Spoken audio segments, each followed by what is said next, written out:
Qanıyla, canıyla bayrağımıza, zəfər yazdığın yazına qurban.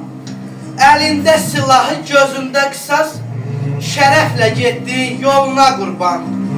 Ali Baş Komandanın əmri ilə, şirpələng yolu ilə döyüşə gedən, yuxsuz gecələri soyuq səngərdə düşməni vurduğun qoluna qurban.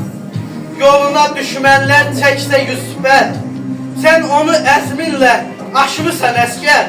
Bayrağa yazdığın zəfər xəbəri, vətənə getdiyin yoluna qurban.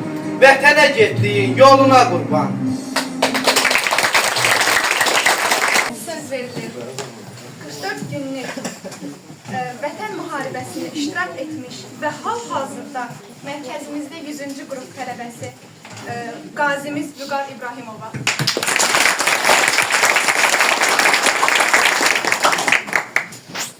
İlk öncə salamlayıram hamınızı. Biz bu zəfərdə şəhidlərimizə borcluyuq. Allahdan şəhidlərimizə rəhmət, qazilərimizə şəfa dilərim. 28 sentyabrda Cəbhənin Ağdam istiqamətdə gedən döyüşlərdə müharibəyə qatılmışam. Dekabr ayının 13-də köhnə düşmən səngərinə 4 dəfə döyüş yoldaşımla birlikdə dünyaya düşərək hər iki ayağımı itirmişəm. Fürsətdən istifadə edib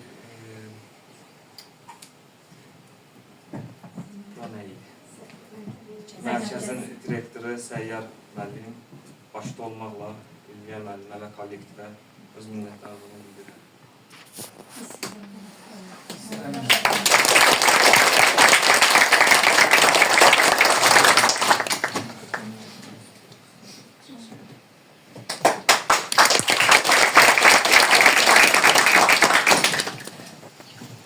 Dövlətimizin qətiyyəti, ordumuzun gücü, xalqımızın misilsiz dəstəyi sayəsində əldə olunan bu möhtəşəm qələbə əlbəttə ki, tariximizin şanlı zəfəri kimi gələcək nəsillərin xatirəsində əbədi yaşayacaq.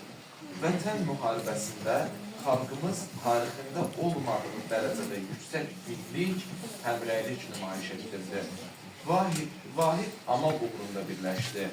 Ay yarım davam edən bu savaş xalq iqtidar birliyindən güc alan Azərbaycan qüdrətinin, milli birliyinin sarsılmazlığının göstəricisi oldu.